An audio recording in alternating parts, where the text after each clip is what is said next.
Doctor Narendra Singh Kapoor ਦੀ ਪੁਸਤਕ ਸੁਖਨ ਸੁਨੇਹੇ ਦਾ ਲੇਖ ਹੈ ਅਨੁਭਵ। ਜਦੋਂ ਅਸੀਂ ਲੰਬੇ ਸਫ਼ਰ 'ਤੇ ਨਿਕਲਦੇ ਹਾਂ ਤਾਂ ਨਜ਼ਾਰੇ ਆਮ ਕਰਕੇ ਪੁਰਾਣੇ ਹੀ ਹੁੰਦੇ ਹਨ, ਪਰ ਅਸੀਂ ਪੁਰਾਣੇ ਨਜ਼ਾਰਿਆਂ ਨੂੰ ਨਵੀਆਂ ਅੱਖਾਂ ਨਾਲ ਵੇਖਦੇ ਹਾਂ, ਇਸ ਲਈ ਉਹ ਮਾਣਨਯੋਗ ਹੋ ਨਿਬੜਦੇ ਹਨ। ਜਦੋਂ ਕੋਈ ਉਹ ਮਿਲ ਪਵੇ ਜਿਹੜਾ ਸਾਨੂੰ ਪਿਆਰਾ ਲੱਗੇ ਤੇ ਜਿਹੜਾ ਸਾਨੂੰ ਪਿਆਰ ਵੀ ਕਰਦਾ ਹੋਵੇ, ਉਸੇ ਪਲ ਵਾਤਾਵਰਨ ਤਿਉਹਾਰ ਤੇ ਛੁੱਟੀ ਵਾਲਾ ਬਣ ਜਾਂਦਾ ਹੈ। ਜੋ ਕੁਝ ਵੀ ਅਸੀਂ ਦਿਲ ਦੀ ਬੋਲੀ 'ਚੋਂ ਬੋਲਦੇ ਹਾਂ, ਉਸ ਵਿੱਚ ਸਾਡੀ ਜਨਮ ਭੂਮੀ ਦੀ ਤਾਸੀਰ ਤੇ ਸਾਡੇ ਇਤਿਹਾਸ ਸੱਭਿਆਚਾਰ ਦਾ ਰੰਗ ਹੁੰਦਾ ਹੈ। ਮਨੁੱਖ ਕਿਧਰੇ ਵੀ ਵਸੇ, ਉਹਦਾ ਰੂਹਾਨੀ ਕੱਦ ਉਹਦੇ ਕਰਮਾਂ 'ਤੇ ਨਿਰਭਰ ਕਰਦਾ ਹੈ। ਉਹਦਾ ਜਿਸਮਾਨੀ ਕੱਦ ਉੱਥੋਂ ਦਾ ਪੌਣ ਪਾਣੀ ਨਿਰਧਾਰਿਤ ਕਰਦਾ ਹੈ। ਵੇਖਿਆ ਗਿਆ ਕਿ ਜਦੋਂ ਮਨੁੱਖ ਭੋਜਨ ਦੀ ਚਿੰਤਾ ਤੋਂ ਮੁਕਤ ਹੋ ਜਾਂਦਾ ਹੈ ਤਾਂ ਉਹ ਸਵੈਮਾਨ ਤੇ ਅਣਖ ਲਈ ਲੜਦਾ ਹੈ। ਉਹਦੀ ਨਜ਼ਰ ਸਰੀਰ ਤੋਂ ਉੱਠ ਕੇ ਰੂਹ 'ਤੇ ਟਿਕ ਜਾਂਦੀ ਹੈ। ਅਜਿਹੀ ਅਵਸਥਾ ਵਿੱਚ ਸਾਦੇ ਜਿਹੇ ਵਾਕ ਉਦਾਸ ਆਤਮਾ ਦੀ ਥਰਥਰਾਹਟ ਨਾਲ ਕਵਿਤਾ ਬਣ ਜਾਂਦੇ ਹਨ। ਜੀਵਨ ਕਦੀ ਵੀ ਸਿੱਧੀ ਰੇਖਾ 'ਚ ਨਹੀਂ ਵਿਕਸਦਾ। ਇਹਦੇ ਰਾਹ ਉੱਤੇ ਜਿੰਨੇ ਵਧੇਰੇ ਮੋੜ ਆਉਂਦੇ ਹਨ, ਉਨੀ ਇਹਦੇ ਨੈਣ ਨਕਸ਼ਾਂ ਵਿੱਚ ਰੌਣਕ ਵੱਧਦੀ ਹੈ। ਜੀਵਨ ਵਿੱਚ ਜਿੰਨਾ ਦਬਾਅ ਤੇ ਬੋਝ ਵੱਧਦਾ ਹੈ, ਉਨਾ ਹੀ ਇਸ ਦਾ ਵਧੇਰੇ ਵਿਕਾਸ ਹੁੰਦਾ ਹੈ। ਇਤਿਹਾਸ ਤੇ ਪੌਣ ਪਾਣੀ ਨੇ ਸਾਨੂੰ ਭਾਰਤੀਆਂ ਤੇ ਵਿਸ਼ੇਸ਼ ਕਰਕੇ ਪੰਜਾਬੀਆਂ ਨੂੰ ਧੀਮੇ ਬੋਲ ਵਾਲੀ ਕੌਮ ਨਹੀਂ ਬਣਨ ਦਿੱਤਾ। ਅਸੀਂ ਪਿਆਰ ਮੁਹੱਬਤ ਦੀਆਂ ਗੱਲਾਂ ਵੀ ਉੱਚੀ ਸੁਰ 'ਚ ਕਰਦੇ ਹਾਂ। ਸਾਡੇ ਸਾਜ਼ ਖੜਕਦੇ ਹਨ, ਸਾਡੇ ਨਾਚ ਤਿੱਖੇ ਹਨ, ਸਾਡੇ ਸਾਹਿਤ ਦਾ ਮੁਹਾਵਰਾ ਸਿੱਧਾ ਹੈ, ਸਾਡੀ ਬਿਰਤੀ ਸਰਲ ਹੈ। ਇਤਿਹਾਸ ਨੇ ਸਾਨੂੰ ਟਿਕ ਕੇ ਰਹਿਣ ਨਹੀਂ ਦਿੱਤਾ। ਇਸੇ ਲਈ ਆਪਣੇ ਆਪ ਨੂੰ ਪ੍ਰਗਟਾਉਣ ਲਈ ਅਸੀਂ ਦਰਿਆਵਾਂ ਦਾ ਹਵਾਲਾ ਦਿੰਦੇ ਹਾਂ। ਅਸੀਂ ਲੰਬੇ ਸਫ਼ਰ ਉੱਤੇ ਨਿਕਲੇ ਯਾਤਰੀ ਹਾਂ। ਵਿਕਾਸ, ਤਬਦੀਲੀ ਤੇ ਪਰਿਵਰਤਨ ਸਾਡੀ ਪਛਾਣ ਹਨ, ਪਰ ਸਾਡੀਆਂ ਜੜ੍ਹਾਂ ਪਰੰਪਰਾ 'ਚ ਡੂੰਘੀਆਂ ਧਸੀਆਂ ਹੋਈਆਂ ਹਨ। ਸਾਡੀ ਹੋਂਦ ਸਮੁੱਚੀ ਮਾਨਵ ਜਾਤੀ ਦੇ ਅਧਿਐਨ ਦਾ ਇੱਕ ਕਾਂਡ ਹੈ। ਅਸੀਂ ਡਿੱਗ ਡਿੱਗ ਕੇ ਉੱਭਰਦੇ ਰਹੇ, ਉੱਭਰ ਕੇ ਡਿੱਗਦੇ ਰਹੇ। ਅਸੀਂ ਕਦੇ ਪਰਛਾਵਾਂ ਬਣੇ, ਕਦੇ ਰੌਸ਼ਨੀ ਦਾ ਮੀਨਾਰ। ਨਿਰੰਤਰ ਵਹਿੰਦੇ ਰਹਿਣਾ ਸਾਡਾ ਚਾਅ ਰਿਹਾ ਹੈ। ਮਨੁੱਖ ਇੱਕੋ ਵੇਲੇ ਟਿਕਾ ਲਈ ਵੀ ਤਾਂਘਦਾ ਹੈ ਤੇ ਪਰਿਵਰਤਨ ਵੀ ਚਾਹੁੰਦਾ ਹੈ। ਅਸੀਂ ਆਪਣੀ ਪਛਾਣ ਆਪਣੇ ਨਾਂ, ਇਲਾਕੇ, ਬੋਲੀ, ਸੰਗੀਤ, ਸਾਹਿਤ ਆਦਿ ਰਾਹੀਂ ਵੀ ਕਰਵਾਉਣੀ ਚਾਹੁੰਦੇ ਹਾਂ, ਪਰ ਨਾਲ ਹੀ ਇਹ ਚਾਹੁੰਦੇ ਹਾਂ ਕਿ ਸਾਡੀ ਪਛਾਣ ਇਹਨਾਂ ਦੇ ਸਮੁੱਚੇ ਜੋੜ ਨਾਲੋਂ ਵੱਡੀ ਸਵੀਕਾਰ ਕੀਤੀ ਜਾਏ। ਯਹੂਦੀਆਂ ਨੂੰ ਸਾਰੀ ਦੁਨੀਆ 'ਚ ਖਿੰਡਾ ਦਿੱਤਾ ਗਿਆ, ਪਰ ਮਾਤਰ ਭੂਮੀ ਦੇ ਸੁਪਨੇ ਨੇ ਉਹਨਾਂ ਨੂੰ ਮਿਟਣ ਨਹੀਂ ਦਿੱਤਾ। ਵਾਸਤਵਿਕਤਾ ਉਹਨਾਂ ਦੇ ਵਿਰੁੱਧ ਸੀ, ਸੁਪਨਾ ਉਹਨਾਂ ਦੇ ਪੱਖ ਵਿੱਚ ਸੀ। ਕਈ ਦਰਿਆ ਧਰਤੀ ਉੱਤੇ ਵਗਦੇ ਹਨ ਤੇ ਕਈ ਮਾਰੂਥਲਾਂ ਦੇ ਧੁਰ ਥੱਲੇ ਵਹਿੰਦੇ ਹਨ। ਕਈ ਵਾਰੀ ਸਾਰਾ ਜ਼ਮਾਨਾ ਸਾਡੇ ਵਿਰੁੱਧ ਹੁੰਦਾ ਹੈ, ਕੇਵਲ ਆਪਣਾ ਮਨ ਹੀ ਆਪਣੇ ਪੱਖ ਵਿੱਚ ਹੁੰਦਾ ਹੈ। ਟਿਕਾਊ ਜੀਵਨ ਦੀ ਬੁਨਿਆਦੀ ਅਭਿਲਾਸ਼ਾ ਹੈ, ਪਰ ਟਿਕਾ ਜੀਵਨ ਨਹੀਂ। ਜਨਮ ਤੋਂ ਹੀ ਬੱਚਾ ਹਰ ਪਲ ਵਿਕਸਿਤ ਹੁੰਦਾ ਹੈ। ਉਦੇਸ਼ ਟਿਕਾਊ ਹੀ ਹੁੰਦਾ ਹੈ, ਪਰ ਯਤਨ ਵਿੱਚ ਤਬਦੀਲੀ ਕੇਂਦਰੀ ਨੁਕਤਾ ਹੁੰਦੀ ਹੈ। ਬੇੜੀ ਦਾ ਉਦੇਸ਼ ਸਾਹਿਲ ਹੁੰਦਾ ਹੈ, ਪਰ ਬੇੜੀ ਬਣਾਈ ਸਮੁੰਦਰ ਵਾਸਤੇ ਹੀ ਜਾਂਦੀ ਹੈ। ਕੋਈ ਵੀ ਇੱਕ ਸਥਿਤੀ ਮਨੁੱਖ ਨੂੰ ਲੰਮਾ ਅਰਸਾ ਪ੍ਰਭਾਵਿਤ ਨਹੀਂ ਕਰਦੀ।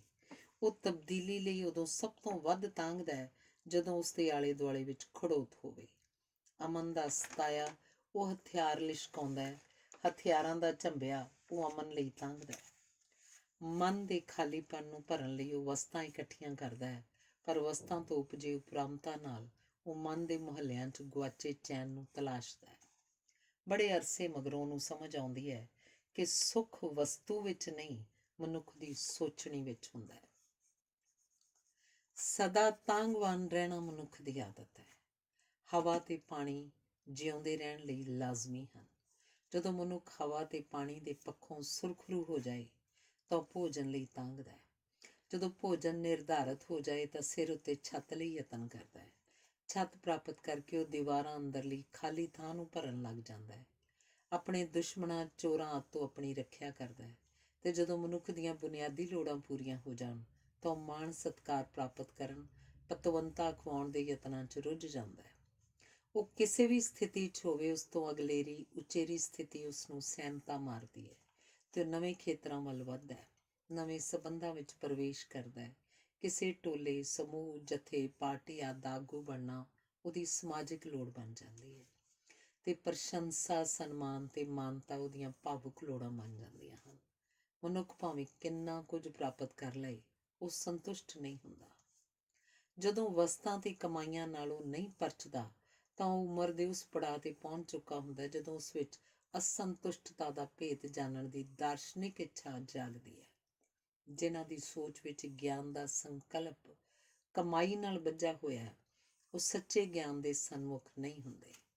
ਸੱਚ ਬੋਲਣ ਦਾ ਭਾਵੇਂ ਕੋਈ ਉਦੇਸ਼ ਨਾ ਹੋਵੇ, ਝੂਠ ਬਿਨਾਂ ਮਕਸਦ ਤੋਂ ਬੋਲਿਆ ਹੀ ਨਹੀਂ ਜਾ ਸਕਦਾ। ਗਿਆਨ ਦੀ ਯਾਤਰਾ ਸ਼ੁਰੂ ਹੀ ਖੱਟੀਆਂ ਕਮਾਈਆਂ ਦੇ ਚੱਕਰ ਤੋਂ ਬਾਹਰ ਹੁੰਦੀ ਹੈ। ਜੀਵਨ ਦੀ ਕਾਰੋਬਾਰੀ ਭਾਸ਼ਾ ਵਿੱਚ ਆਨੰਦ ਦਾ ਕੋਈ ਸੰਕਲਪ ਨਹੀਂ। ਗਿਆਨ ਪ੍ਰਾਪਤੀ ਦੀ ਇੱਛਾ ਤਾਂ ਸਭ ਵਿੱਚ ਹੁੰਦੀ ਹੈ, ਪਰ ਇਸ ਅਨੁਭਵ ਦੀ ਪੀੜ ਹੰਢਾਉਣ ਦਾ ਸਿਦਕ ਸਭ 'ਚ ਨਹੀਂ ਹੁੰਦਾ। ਅਸੀਂ ਉਨਾ ਚਿਰ ਹੀ ਪ੍ਰਸੰਨ ਰਹਿ ਸਕਦੇ ਹਾਂ ਜਦੋਂ ਤੱਕ ਅਸੀਂ ਸੋਚਦੇ ਨਹੀਂ। ਸੋਚਣ ਨਾਲ ਦਰਦ ਵੱਧਦਾ ਹੈ। ਇਸ ਦਰਦ ਨੂੰ ਹੰਢਾਉਣ ਦਾ ਹਰ ਕਿਸੇ ਵਿੱਚ ਸਲੀਕਾ ਨਹੀਂ ਹੁੰਦਾ।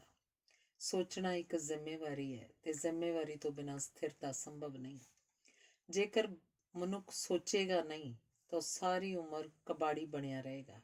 ਉਸ ਵਿੱਚ ਲੰਮੇ ਦਰਿਆਵਾਂ ਦੇ ਉੱਚੇ ਪਹਾੜਾਂ ਨਾਲ ਰਿਸ਼ਤੇ ਨਿਭਾਉਣ ਦੀ ਯੋਗਤਾ ਨਹੀਂ ਉਸਰੇਗੀ। ਉਂਝ ਤਾਂ ਹਰ ਮਨੁੱਖ ਦੂਜਿਆਂ ਦੀ ਪ੍ਰਵਾਨਗੀ ਦਾ ਅਭਿਲਾਸ਼ੀ ਹੁੰਦਾ ਹੈ ਤੇ ਦੂਜਿਆਂ ਦਾ ਸਿਰ ਆਪਣੀ ਹੋਂਦ ਦੇ ਹੁੰਗਾਰੇ 'ਚ ਹਿਲਦਾ ਵੇਖਣਾ ਚਾਹੁੰਦਾ ਹੈ, ਪਰ ਸੰਤੁਸ਼ਟ ਉਸੇ ਪ੍ਰਵਾਨਗੀ ਨਾਲ ਹੋਏਗਾ ਜਿਹੜੀ ਉਸਦੇ ਅੰਦਰੋਂ ਉਭਰੇਗੀ। ਜਦ ਉਹਨੂੰ ਸੰਤੁਸ਼ਟਤਾ ਭਰੀ ਚੁੱਪ ਦਾ ਸਲੀਕਾ ਆ ਜਾਏਗਾ ਤਾਂ ਉਹਦੀ ਸ਼ਖਸੀਅਤ ਵਿੱਚੋਂ ਉਤਾਵਲਾਪਣ ਬੱਚੇ ਦੀ ਸਲੇਟ ਉੱਤੇ ਬੁੱਝੇ ਹੋਏ ਸਵਾਲ ਵਾਂਗ ਲੋਪ ਹੋ ਜਾਏਗਾ। ਉਸ ਵਿੱਚੋਂ ਭੀੜ ਦੇ ਮੋਢਿਆਂ ਤੇ ਚੜ੍ਹ ਕੇ ਉੱਚਾ ਹੋਣ ਦੀ ਲਾਲਸਾ, ਸਨਮਾਨ ਕਰਵਾਉਣ ਦੀ ਰੀਝ ਬੁੱਝ ਜਾਂਦੀ ਹੈ ਅਤੇ ਉਸ ਵਿੱਚ ਇਕੱਲਿਆਂ ਵਿਚਰਨ, ਖੁੱਲ੍ਹੀਆਂ ਪੌੜਾਂ ਤੇ ਵਗਦੇ ਪਾਣੀਆਂ ਵਾਂਗ ਸਦਾ ਲਈ ਟੱਪਰੀਵਾਸ ਬਣਨ ਦੀ ਇੱਛਾ ਪੀਂਘ ਵਾਂਗ ਹੁਲਾਰਾ ਮਾਰਦੀ ਹੈ। ਮਨੁੱਖ ਨੂੰ ਆਪਣਾ ਆਪ ਸਮਝ ਹੀ ਉਦੋਂ ਆਉਂਦਾ ਜਦੋਂ ਉਹ ਆਪਣੇ ਤੋਂ ਪਾਰ ਵੇਖਦਾ ਹੈ। ਖਿਆਲ, ਵਿਚਾਰ ਪ੍ਰਕਿਰਤੀ ਤੋਂ ਟੁੱਟੇ ਮਨੁੱਖ ਦਾ ਖੇਤਰ ਹਨ। ਸਾਡਾ ਸਾਰਿਆਂ ਦਾ ਦੂਜਿਆਂ ਨੂੰ ਤੱਕਣ ਤੇ ਛੂਹਣ ਦਾ ਢੰਗ ਵੱਖਰਾ ਵੱਖਰਾ ਹੈ। ਪੱਧਰ ਵੱਖਰੀ ਵੱਖਰੀ ਤੇ ਪ੍ਰਭਾਵ ਵੱਖਰਾ ਵੱਖਰਾ ਹੁੰਦਾ ਹੈ। ਮੁੱਖ ਤੌਰ ਤੇ ਇਹ ਢੰਗ ਤਰੀਕਾ ਅਸੀਂ ਬਚਪਨ ਵਿੱਚ ਆਪਣੇ ਮਾਪਿਆਂ ਤੋਂ ਪ੍ਰਾਪਤ ਹੋਣ ਵਾਲੇ ਅਜਿਹੇ ਅਨੁਭਵਾਂ ਤੋਂ ਸਿੱਖਦੇ ਹਾਂ।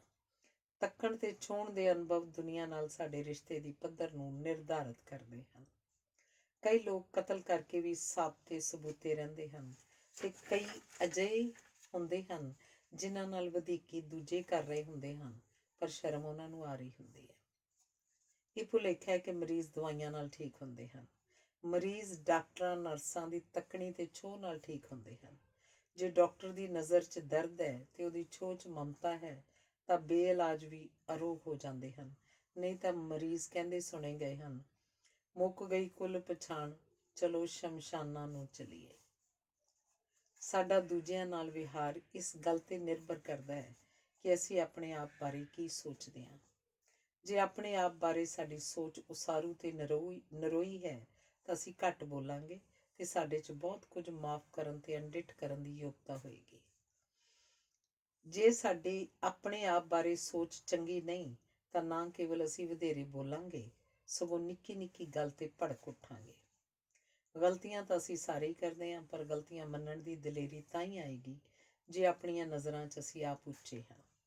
ਸਾਡੇ ਜੀਵਨ ਵਿੱਚ ਜੋ ਕੁਝ ਅਚਨਚੇਤ ਵਾਪਰਦਾ ਹੈ ਉਹ ਨਾ ਹੰਢਣਸਾਰ ਹੁੰਦਾ ਹੈ ਤੇ ਨਾ ਲਾਭਦਾਇਕ। ਅਚਾਨਕ ਤਾਂ ਭੁਚਾਲ ਹੀ ਆਉਂਦੇ ਹਨ, ਅਚਨਚੇਤ ਤਾਂ ਕਿਸੇ ਦੀ ਮੌਤ ਹੀ ਹੁੰਦੀ ਹੈ। ਕੁਝ ਵੀ ਸੁਖਾਵਾਂ ਸਾਵਾਂ ਅਚਨਚੇਤ ਨਹੀਂ ਵਾਪਰਦਾ। ਅਚਨਚੇਤ ਸਹਿਜ ਦਾ ਪਰਛਾਵਾਂ ਹੁੰਦਾ ਹੈ। ਚੰਗਾ ਉਹੀ ਹੁੰਦਾ ਜਿਹੜਾ ਸਹਿਜ ਢੰਗ ਨਾਲ ਵਾਪਰੇ, ਪਰ ਸਾਡੀ ਪਰਛਾਵਿਆਂ ਦੇ ਪਿੱਛੇ ਜਾਣ ਦੀ ਬਿਰਤੀ ਵੀ ਬੜੀ ਬਲਵਾਨ ਹੈ। ਜਦੋਂ ਇੱਕ ਵਿਅਕਤੀ ਨੇ ਆਪਣੇ ਪਰਛਾਵੇਂ ਬਾਰੇ ਸੋਚਣਾ ਆਰੰਭ ਕੀਤਾ ਤਾਂ ਉਹ ਆਪਣੇ ਤੋਂ ਬਹੁਤ ਦੂਰ ਨਿਕਲ ਗਿਆ। ਪਹਿਲਾਂ ਤਾਂ ਉਹਨੂੰ ਇਵੇਂ ਲੱਗਿਆ ਜਿਵੇਂ ਉਹਦਾ ਪਰਛਾਵਾਂ ਉਸ ਨਾਲੋਂ ਕੋਈ ਵੱਖਰਾ ਵਿਅਕਤੀ ਹੈ। ਫਿਰ ਉਸਨੂੰ ਇੰਝ ਲੱਗਿਆ ਜਿਵੇਂ ਪਰਛਾਵਾਂ ਉਹਦਾ ਦੁਸ਼ਮਣ ਹੈ ਜਿਹੜਾ ਉਹਦੀ ਹਰ ਹਰਕਤ ਨੂੰ ਉਲਟੇ ਢੰਗ ਨਾਲ ਕਰਦਾ ਹੈ। ਉਹਨੂੰ ਇਉਂ ਲੱਗਿਆ ਜਿਵੇਂ ਪਰਛਾਵਾਂ ਅੱਗੇ ਹੋ ਕੇ ਉਹਨੂੰ ਕਹਿ ਰਿਹਾ, ਜਿਵੇਂ ਜਿਵੇਂ ਮੈਂ ਕਰਾਂ ਉਵੇਂ ਤੂੰ ਕਰ। ਜਦੋਂ ਅਜਿਹੀਆਂ ਮਾਨਸਿਕ ਹਾਲਤਾਂ ਵਿੱਚੋਂ ਲੰਘਿਆ ਤਾਂ ਉਸ ਲਈ ਨਿਰਣਾ ਕਰਨਾ ਮੁਸ਼ਕਿਲ ਹੋ ਗਿਆ ਕਿ ਅਸਲ ਉਹ ਹੈ ਜਾਂ ਪਰਛਾਵਾਂ। ਆਖਰ ਉਹਨੇ ਪਰਛਾਵੇਂ ਸਾਹਮਣੇ ਹਾਰ ਮੰਨ ਲਈ ਕਿਉਂਕਿ ਉਹ ਥੱਕ ਜਾਂਦਾ ਸੀ, ਪਰ ਪਰਛਾਵਾਂ ਨਹੀਂ ਸੀ ਥੱਕਦਾ।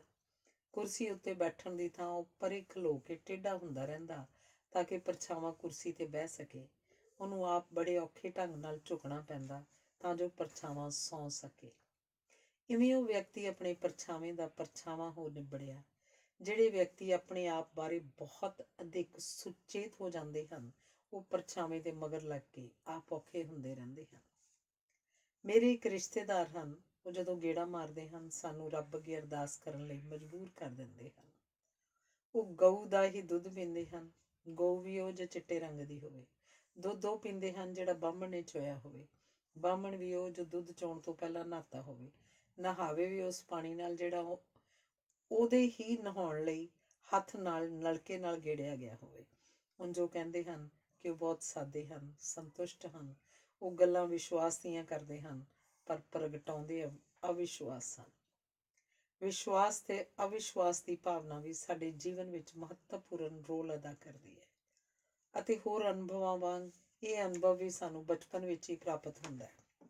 ਭੁੱਖੇ ਬੱਚੇ ਨੂੰ ਸਮੇਂ ਦੀ ਸੋਝੀ ਨਹੀਂ ਹੁੰਦੀ। ਰੱਜੇ ਹੋਏ ਬੱਚੇ ਕੋਲ ਸਮੇਂ ਦਾ ਪਰਿਪੇਖ ਨਹੀਂ ਹੁੰਦਾ। ਮਾਂ ਦਾ ਬੱਚੇ ਤੋਂ ਦੂਰ ਜਾਣਾ ਉਸ ਵਿੱਚ ਅਵਿਸ਼ਵਾਸ ਦੀ ਭਾਵਨਾ ਉਪਜਾਉਂਦਾ ਹੈ। ਮਾਂ ਦੀ ਹਾਜ਼ਰੀ ਨਾਲ ਉਹਨੂੰ ਵਿਸ਼ਵਾਸ ਹੁੰਦਾ ਹੈ ਕਿ ਸਭ ਕੁਝ ਠੀਕ ਹੋ ਜਾਏਗਾ। ਇਵੇਂ ਹੀ ਮਾਂ ਦੀਆਂ ਸਿਖਾਈਆਂ ਗੱਲਾਂ ਤੋਂ ਉਸ ਵਿੱਚ ਆਤਮ ਵਿਸ਼ਵਾਸ ਜਾਗਦਾ ਹੈ, ਤੇ ਮਨਾ ਕੀਤੇ ਕੰਮਾਂ ਨੂੰ ਕਰਕੇ ਸ਼ਰਮ ਤੇ ਸ਼ੱਕ ਉਪਜਦਾ ਹੈ। ਅਸੀਂ ਆਪਣੀ ਯੋਗਤਾ ਨੂੰ ਆਪਣੇ ਮਾਪਿਆਂ ਅਤੇ ਨੇੜੇ ਤੇੜੇ ਦੇ ਲੋਕਾਂ ਦੇ ਆਪਣੇ ਪ੍ਰਤੀ ਵਿਹਾਰ ਦੀ ਰੋਸ਼ਨੀ ਵਿੱਚ ਵਧਾਉਂਦੇ ਘਟਾਉਂਦੇ ਹਾਂ। ਇਵੇਂ ਹੀ ਸਾਨੂੰ ਆਲੇ ਦੁਆਲੇ ਤੋਂ ਹੀ ਆਪਣੇ ਪੁਰਸ਼ ਅਤੇ ਇਸਤਰੀ ਹੋਣ ਦੀ ਚੇਤਨਾ ਤੇ ਢੁਕਵਾਂ ਵਿਹਾਰ ਕਰਨ ਦੀ ਪ੍ਰੇਰਨਾ ਜਾਂ ਢੁਕਵਾਂ ਵਿਹਾਰ ਕਰਨ ਦੀ ਮਨਾਹੀ ਮਿਲਦੀ ਹੈ। ਅਜਿਹੇ ਵਿਹਾਰ ਦੀ ਪ੍ਰਵਾਨਗੀ ਤੇ ਅਪਰਵਾਨਗੀ ਦੇ ਸੰਦਰਭ ਵਿੱਚ ਹੀ ਅਸੀਂ ਕੋਲੰਬਸ ਬਣ ਕੇ ਆਪਣੀ ਦੁਨੀਆ ਨੂੰ ਖੋਜਦੇ ਹਾਂ। ਸਮਾਜ ਜਿੱਥੇ ਸਾਡੇ ਤੇ ਕੋਈ ਮਨਾਹੀਆਂ ਲਾਉਂਦਾ ਹੈ, ਉੱਥੇ ਕਈ ਪ੍ਰੇਰਨਾਵਾਂ ਵੀ ਦਿੰਦਾ ਹੈ। ਕਈ ਭੁੱਖਾਂ ਨੂੰ ਸ਼ਾਂਤ ਕਰਨਾ ਅਸੀਂ ਇਸ ਲਈ ਮੁਲਤਵੀ ਕਰ ਦਿੰਦੇ ਹਾਂ ਤਾਂ ਕਿ ਅਸੀਂ ਵਧੇਰੇ ਸਯੋਗ ਹੋ ਜਾਈਏ। ਮਨੁੱਖ ਨੇ ਆਪਣੀਆਂ ਤਾਂਘਾਂ ਦੀ ਪੂਰਤੀ ਨੂੰ ਮੁਲਤਵੀ ਕਰਕੇ ਹੀ ਸੱਭਿਅਤਾ ਦਾ ਨਿਰਮਾਣ ਕੀਤਾ ਹੈ। ਜਦੋਂ ਇਹ ਤਾਂਘਾਂ ਪੂਰਤੀ ਲਈ ਸਭ ਤੋਂ ਵੱਧ ਜ਼ੋਰ ਪਾਉਂਦੀਆਂ ਹਨ, ਉਦੋਂ ਹੀ ਅਸੀਂ ਆਪਣੇ ਜੀਵਨ ਦੀ ਨੁਹਾਰ ਸਿਰਜਣੀ ਹੁੰਦੀ ਹੈ। ਜਿਹੜੇ ਸਥਿਤੀ ਉੱਤੇ ਕਾਬੂ ਪਾ ਲੈਂਦੇ ਹਨ, ਉਹ ਅੰਦਰਲੇ ਘੋਲ ਨੂੰ ਸ਼ਕਤੀ 'ਚ ਬਦਲ ਲੈਂਦੇ ਹਨ ਤੇ ਆਪਣੀ ਸ਼ਖਸੀਅਤ ਦਾ ਨਿਰਮਾਣ ਕਰਦੇ ਹਨ। ਜਿਹੜੇ ਕਾਬੂ ਨਹੀਂ ਪਾ ਸਕਦੇ, ਉਹਨਾਂ ਦੇ ਸਰੀਰ ਤਾਂ ਰੱਜ ਜਾਂਦੇ ਹਨ, ਪਰ ਮਨ ਨਿਰਬਲ ਹੋ ਜਾਂਦਾ ਹੈ। ਉਪਰੋਕਤ ਘੋਲ ਦੀ ਸਥਿਤੀ 'ਚ ਸਾਡਾ ਆਪਣਾ ਅੰਦਰਲਾ ਹੀ ਸਾਨੂੰ ਪੁੱਛਦਾ ਹੈ, ਮੈਂ ਕੌਣ ਹਾਂ? ਸਾਰਾ ਜੀਵਨ ਇਸ ਪ੍ਰਸ਼ਨ ਦਾ ਉੱਤਰ ਲੱਭਣ 'ਚ ਲੱਗ ਜਾਂਦਾ ਹੈ।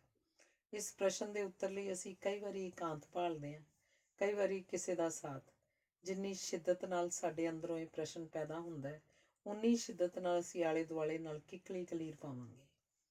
ਜ਼ਿੰਦਗੀ ਕਈ ਵਾਰੀ ਬੜੇ ਨਿੱਕੇ ਪ੍ਰਸ਼ਨਾਂ ਦੇ ਬੜੇ ਲੰਮੇ ਉੱਤਰ ਮੰਗਦੀ ਹੈ। ਪ੍ਰਸ਼ਨ ਹਰ ਕਿਸੇ ਦੇ ਅੱਗੇ ਉੱਭਰਦਾ ਤੇ ਕਈ ਉੱਤਰ ਦੇਣ ਦਾ ਸਾਹਸ ਕਰਦੇ ਹਨ, ਕਈ ਵੱਖ-ਵੱਖ ਢੰਗਾਂ ਨਾਲ ਗੈਰ ਹਾਜ਼ਰ ਹੋ ਜਾਂਦੇ ਹਨ। ਬਾਹਰਲੇ ਜਗਤ ਨਾਲ ਸਾਡੇ ਸੰਬੰਧਾਂ ਦੀ ਕਿਸਮ ਸਾਡੀ ਆਪਣੇ ਮਾਪਿਆਂ ਨਾਲ ਸੰਬੰਧਾਂ ਉੱਤੇ ਨਿਰਭਰ ਕਰਦੀ ਹੈ। ਸੰਬੰਧਾਂ ਦੇ ਪੱਖੋਂ ਜਦੋਂ ਅਸੀਂ ਸਮਾਜ ਦੀ ਆਸ ਤੇ ਪੂਰੇ ਨਹੀਂ ਉਤਰਦੇ, ਤਾਂ ਜਾਂ ਅਸੀਂ ਆਪਣੀ ਜੇਲ੍ਹ ਆਪ ਸਿਰਜ ਲੈਂਦੇ ਹਾਂ ਜਾਂ ਦੂਜਿਆਂ ਦੀ ਬਣਾਈ ਜੇਲ੍ਹ 'ਚ ਪਹੁੰਚ ਜਾਂਦੇ ਹਾਂ। ਬੱਚੇ ਭਾਵੇਂ ਨਾ ਸਮਝਣ, ਵੱਡਿਆਂ ਨੂੰ ਸਦਾ ਹੀ ਇਸ ਗੱਲ ਦਾ ਅਹਿਸਾਸ ਹੁੰਦਾ ਹੈ ਕਿ ਅਸੀਂ ਧਰਤੀ ਉੱਤੇ ਕੁਝ ਅਰਸਾ ਰਹਿਣ ਵਾਲੇ ਪ੍ਰਾਹੁਣੇ ਹਾਂ। ਇਸ ਅਹਿਸਾਸ ਨਾਲ ਆਮ ਕਰਕੇ ਅਸੀਂ ਦੂਜਿਆਂ ਨਾਲ ਆਪਣੇ ਸੰਬੰਧਾਂ ਨੂੰ ਸਾਵਾਂ ਸੁਖਾਵਾਂ ਬਣਾਉਂਦੇ ਹਾਂ। ਜਿਨ੍ਹਾਂ ਨਾਲ ਸਾਡੇ ਸੰਬੰਧ ਚੰਗੇ ਹੁੰਦੇ ਹਨ, ਉਹਨਾਂ ਨਾਲ ਸਹਿਮਤ ਹੋਣਾ ਸੁਖਾਲਾ ਹੁੰਦਾ ਹੈ। ਦੂਜਿਆਂ ਨਾਲ ਸੰਬੰਧਾਂ ਦੇ ਆਧਾਰ 'ਤੇ ਅਸੀਂ ਆਪਣੇ ਆਪ ਨੂੰ ਪ੍ਰਵਾਨ ਜਾਂ ਅਪਰਵਾਨ ਕਰਕੇ ਸੌਖੇ ਜਾਂ ਔਖੇ ਅਨੁਭਵ ਕਰਦੇ ਹਾਂ। ਹਰ ਇੱਕ ਵਿਅਕਤੀ ਦਾ ਆਪਣਾ ਤਾਪਮਾਨ ਹੁੰਦਾ ਹੈ। ਇਹ ਤਾਪਮਾਨ ਸਾਡੀ ਸੋਚ, ਸਾਡੀ ਪਹੁੰਚ, ਸਾਡੇ ਹੌਸਲੇ, ਸਾਡੇ ਜੋਸ਼ ਨੂੰ ਨਿਰਧਾਰਿਤ ਕਰਦਾ ਹੈ। ਇਹੀ ਮੌਤ ਸੰਬੰਧੀ ਸਾਡੇ ਦ੍ਰਿਸ਼ਟੀਕੋਣ ਨੂੰ ਨਿਰਧਾਰਿਤ ਕਰਦਾ ਹੈ। ਘੱਟ ਤਾਪਮਾਨ ਵਾਲੇ ਵਿਅਕਤੀ ਮੌਤ ਨੂੰ ਇੱਕ ਬੇਇੱਜ਼ਤੀ ਦੇ ਰੂਪ ਵਿੱਚ ਰੂਪਮਾਨ ਕਰਦੇ ਹਨ ਤੇ ਉਹ ਇਸ ਤੋਂ ਬਚਣ ਦਾ ਉਪਰਾਲਾ ਕਰਦੇ ਹਨ।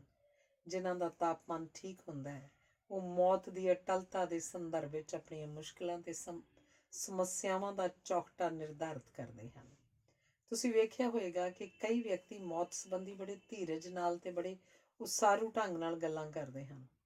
ਮੌਤ ਦੇ ਨੇੜੇ ਕਈ ਆਪਣੇ ਆਪ ਨੂੰ ਦੂਜਿਆਂ ਦੇ ਸਾਥ ਵਿੱਚ ਵੀ ਇਕੱਲੇ ਤੇ ਗੁਆਚੇ ਹੋਏ ਅਨੁਭਵ ਕਰਦੇ ਹਨ।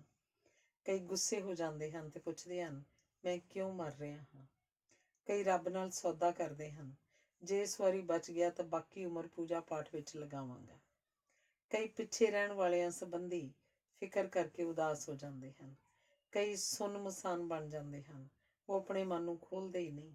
ਕਈ ਮੌਤ ਬਾਰੇ ਇੰਝ ਸੋਚਦੇ ਹਨ ਜਿਵੇਂ ਕੋਈ ਭਾਰੀ ਟੈਕਸ ਦੇਣ ਦਾ ਹੁਕਮ ਆ ਗਿਆ ਹੋਵੇ ਤੇ ਜਿਸ ਨੂੰ ਟਾਲਿਆ ਨਾ ਜਾ ਸਕਦਾ ਹੋਵੇ।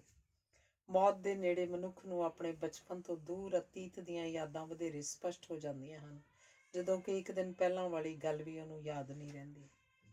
ਵੇਖਿਆ ਗਿਆ ਕਿ ਅਸੀਂ ਜੋ ਕੁਝ ਸਭ ਤੋਂ ਮਗਰੋਂ ਸਿੱਖਦੇ ਸੁਣਦੇ ਹਾਂ, ਉਹ ਸਭ ਤੋਂ ਪਹਿਲਾਂ ਭੁੱਲਦੇ ਹਾਂ। ਸਾਡੇ ਸਬੰਧਾਂ ਵਿੱਚ ਤਣਾਅ ਤੇ ਟਕਰਾਓ ਆਉਣਾ ਸੁਭਾਵਕ ਹੈ। ਜਿੱਥੇ ਕਿਧਰੇ ਵੀ ਸੋਚਣ ਤੇ ਫੈਸਲਾ ਕਰਨ ਦੀ ਲੋੜ ਪਏਗੀ, ਉੱਥੇ ਕੋਈ ਨਾ ਕੋਈ ਵਿਅਕਤੀ ਵਿਰੋਧੀ ਦੀ ਸਥਿਤੀ ਵਿੱਚ ਵਿਚਰਨ ਲਈ ਮਜਬੂਰ ਹੋਏਗਾ। ਇਸੇ ਕਰਕੇ ਕਿਹਾ ਜਾਂਦਾ ਹੈ ਕਿ ਸਾਡਾ ਹਰ ਵਿਹਾਰ ਤੇ ਨਿਰਣਾ ਕਿਸੇ ਹੋਰ ਦੇ ਵਿਹਾਰ ਤੇ ਨਿਰਣੇ ਪ੍ਰਤੀ ਵਿਰੋਧ ਜਾਂ ਪੱਖ ਵਾਲਾ ਪੈਂਤੜਾ ਹੁੰਦਾ ਹੈ। ਇਹ ਤਣਾਅ ਤੇ ਵਿਰੋਧ ਮਨੁੱਖ ਨੂੰ ਕੱਸੀ ਰੱਖਣ ਲਈ ਲੋੜੀਂਦੇ ਹਨ, ਨਹੀਂ ਤਾਂ ਜੀਵਨ ਢਿੱਲੀ ਢੋਲਕੀ ਵਾਂਗ ਹੋ ਜਾਏਗਾ। ਤਣਾਅ ਤੇ ਟਕਰਾਓ ਦੇ ਮੁੱਕ ਜਾਣ ਨਾਲ ਅਸੀਂ ਮਨ ਤੇ ਸਰੀਰ ਦੋਹਾਂ ਪੱਖਾਂ ਤੋਂ ਨਿਰਬਲ ਹੋ ਜਾਂਦੇ ਹਾਂ। ਸੰਤਾਂ ਮਹਾਤਮਾਵਾਂ ਦਾ ਕਾਮ, ਕ੍ਰੋਧ, ਲੋਭ, ਮੋਹ, ਹੰਕਾਰ ਆਦਿ ਨਾਲ ਤਣਾਅ ਤੇ ਟਕਰਾਓ ਚੱਲਦਾ ਰਹਿੰਦਾ ਹੈ। ਤਣਾਅ ਤੇ ਟਕਰਾਓ ਤੋਂ ਖਾਲੀ ਸਾਡਾ ਮਨ ਟਿਕਾਓ 'ਚ ਨਹੀਂ ਆਉਂਦਾ, ਸਗੋਂ ਖਿੰਡ ਜਾਂਦਾ ਹੈ। ਜਿਸ ਨੂੰ ਅਸੀਂ ਸ਼ਾਂਤ ਮਨ ਦੀ ਅਵਸਥਾ ਕਹਿੰਦੇ ਹਾਂ, ਉਹ ਵਾਸਤਵ ਵਿੱਚ ਤਣਾਅ ਦਾ ਲਹਿੰਦਾ ਪਾਸਾ ਹੁੰਦਾ ਹੈ। ਸੰਭੋਗ ਸਮੇਂ ਸਰੀਰਕ ਤਣਾਅ ਜਿੰਨਾ ਵਧੇਰੇ ਹੁੰਦਾ ਹੈ, ਓਨਾ ਹੀ ਉਹ ਭਾਵਕ ਪੱਖੋਂ ਤਣਾਅ ਮੁਕਤ ਹੋਣ 'ਚ ਸਹਾਈ ਹੁੰਦਾ ਹੈ। ਲੰਮੇ ਸਮੁੰਦਰੀ ਸਫ਼ਰ ਉੱਤੇ ਨਿਕਲੇ ਵਿਅਕਤੀ ਉਦਾਸ ਹੋ ਜਾਂਦੇ ਹਨ, ਕਿਉਂਕਿ ਉਹਨਾਂ ਨੂੰ ਨਿਰੰਤਰ ਤਣਾਅ ਮੁਕਤ ਸਥਿਤੀ 'ਚ ਵਿਚਰਨਾ ਪੈਂਦਾ ਹੈ। ਜਿਹੜੇ ਤਣਾਅ ਦਾ ਸਮਾਧਾਨ ਨਾ ਹੋਵੇ, ਉਹਦਾ ਸਮਾਧਾਨ ਜੰਗ, ਝਗੜੇ, ਮੁਕਾਬਲੇ ਜਾਂ ਦੰਗਿਆਂ 'ਚ ਹੁੰਦਾ ਹੈ। ਵਪਾਰ ਦੋਹਾਂ ਧਿਰਾਂ ਵੱਲੋਂ ਤਣਾਅ ਦਾ ਲੈਣ ਦੇਣ ਰਾਹੀਂ ਕੀਤਾ ਸਮਾਧਾਨ ਹੈ। ਤਲਾਕ ਸਮਝੌਤੇ ਵੱਲੋਂ ਤਣਾਅ ਵੱਲ ਵਧਣ ਦੀ ਕਿਰਿਆ ਹੁੰਦੀ ਹੈ। ਸਮਾਜ ਦਾ ਯਤਨ ਹੁੰਦਾ ਹੈ ਕਿ ਘੱਟ ਤੋਂ ਘੱਟ ਨੁਕਸਾਨ ਨਾਲ ਤਣਾਅ ਦਾ ਸਮਾਧਾਨ ਹੋਵੇ ਤੇ ਇਸ ਉਦੇਸ਼ ਲਈ ਧਾਰਮਿਕ ਉਪਦੇਸ਼ਾਂ, ਰਿਸ਼ਤਾ ਨਾਤਾ ਪ੍ਰਬੰਧਾਂ, ਰਸਮ ਰਿਵਾਜ਼ਾਂ, ਮੇਲਿਆਂ ਤਿਉਹਾਰਾਂ ਆਦਿ ਦੀ ਵਰਤੋਂ ਕੀਤੀ ਜਾਂਦੀ ਹੈ। ਜਦੋਂ ਪਰੰਪਰਾਗਤ ਸਮਾਜਾਂ ਵਿੱਚ ਪਰਿਵਰਤਨ ਵਾਪਰਦਾ ਹੈ ਤਾਂ ਤਣਾਅ ਤੇ ਟਕਰਾਓ ਵੱਧਦਾ ਹੈ। ਇਸ ਸਥਿਤੀ ਵਿੱਚ ਉਪਜੀ ਅਥਾਹ ਸ਼ਕਤੀ ਦੀ ਜੇ ਉਸਾਰੂ ਵਰਤੋਂ ਨਾ ਕੀਤੀ ਜਾਏ ਤਾਂ ਵਿਨਾਸ਼ਕਾਰੀ ਕਾਰਜ ਵੱਧ ਜਾਂਦੇ ਹਨ। ਮਨੁੱਖ ਕਿਸੇ ਅਜਿਹੇ ਸਮਾਜ ਦੀ ਸਿਰਜਣਾ ਨਹੀਂ ਕਰ ਸਕੇਗਾ ਜਿਹੜਾ ਪੂਰਨ ਭਾਂਤ ਤਣਾਅ ਮੁਕਤ ਹੋਵੇ। ਤਣਾਅ ਵਿੱਚ ਵੀ ਸਹਿਜ ਅਵਸਥਾ ਹੁੰਦੀ ਹੈ, ਜਿਹੜੀ ਲੰਬੇ ਅਭਿਆਸ ਨਾਲ ਨਿਪੁੰਨ ਤੈਰਾਕ ਵਾਂਗ ਹਰ ਕਿਸੇ ਨੂੰ ਪ੍ਰਾਪਤ ਹੋ ਸਕਦੀ ਹੈ। ਸਾਡੀ ਕੋਈ ਵੀ ਅਵਸਥਾ ਅਸੀਮ ਨਹੀਂ ਹੁੰਦੀ। ਸਾਡੀ ਯੋਗਤਾ, ਸੰਦ, ਸਾਡੇ ਉਦੇਸ਼, ਸਾਡੀ ਸਮਰੱਥਾ ਨੂੰ ਨਿਰਧਾਰਤ ਕਰਦੇ ਹਨ। ਸਾਡੀ ਸੋਚ ਤੇ ਕਲਪਨਾ ਵੀ ਇੱਕ ਸੀਮਾ ਤੋਂ ਅੱਗੇ ਨਹੀਂ ਜਾ ਸਕਦੀਆਂ। ਇਸ ਸਮਰੱਥਾ ਅਧੀਨ ਹੀ ਮਨੁੱਖ ਆਪਣੇ ਜਿਉਂਦੇ ਰਹਿਣ ਦੇ ਉਦੇਸ਼ ਮਿੱਥਦਾ ਹੈ। ਪਿਛਲੇ ਕੁਝ ਦਹਾਕਿਆਂ ਵਿੱਚ ਹੀ ਸਮਰੱਥਾ ਵਧੀ ਹੈ। ਮਨੁੱਖ ਦੀ ਉਮਰ ਲੰਬੀ ਹੋਈ ਹੈ, ਉਹਦਾ ਆਉਣ ਜਾਣ ਤੇਜ਼ ਤੇ ਸੌਖਾ ਹੋਇਆ। ਉਹ ਹਰ ਵਸਤੂ ਨੂੰ ਆਪ ਬਣਾਉਣ ਦੀ ਮਜਬੂਰੀ ਤੋਂ ਮੁਕਤ ਹੋਇਆ, ਪਰ ਨਾਲ ਹੀ ਉਹਦੇ ਰੁਝੇਵੇਂ ਵੱਧ ਗਏ ਹਨ। ਹੁਣ ਉਹ ਵਧੇਰੇ ਵਸਤਾਂ ਖਰੀਦਦਾ ਹੈ, ਉਹਦਾ ਆਉਣ ਜਾਣ ਵੱਧ ਗਿਆ ਹੈ, ਉਹਦੀ ਨੀਂਦਰ ਦੇ ਘੰਟੇ ਘੱਟ ਗਏ ਹਨ, ਉਹਦਾ ਸਮਾਂ ਤੇਜ਼ੀ ਨਾਲ ਗੁਜ਼ਰਦਾ ਹੈ।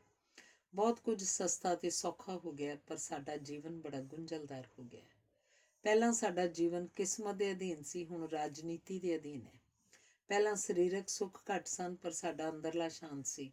ਹੁਣ ਉਦਾਸੀ ਤੇ ਉਪਰਾਮਤਾ ਵੱਧ ਗਏ ਹਨ, ਸਾਡਾ ਅੰਦਰਲਾ ਵਿਰਲਾਪ ਕਰ ਰਿਹਾ ਹੈ। ਵਿਗਿਆਨ ਨੇ ਸਾਡੀ ਸ਼ਕਤੀ ਵਧਾ ਦਿੱਤੀ ਹੈ, ਪਰ ਆਪਣੇ ਆਪ ਵਿੱਚ ਸਾਡਾ ਵਿਸ਼ਵਾਸ ਘਟਾ ਦਿੱਤਾ ਹੈ। ਸਾਡਾ ਆਲਾ ਦੁਆਲਾ ਵਿਸ਼ਾਲ ਹੋ ਗਿਆ, ਪਰ ਆਲੇ ਦੁਆਲੇ ਨਾਲ ਸਾਡੇ ਸੰਬੰਧ ਟੁੱਟ ਗਏ ਹਨ। ਸ਼ਾਇਦ ਇਸੇ ਨੂੰ ਵਿਕਾਸ ਕਹਿੰਦੇ ਹਨ। ਧੰਨਵਾਦ।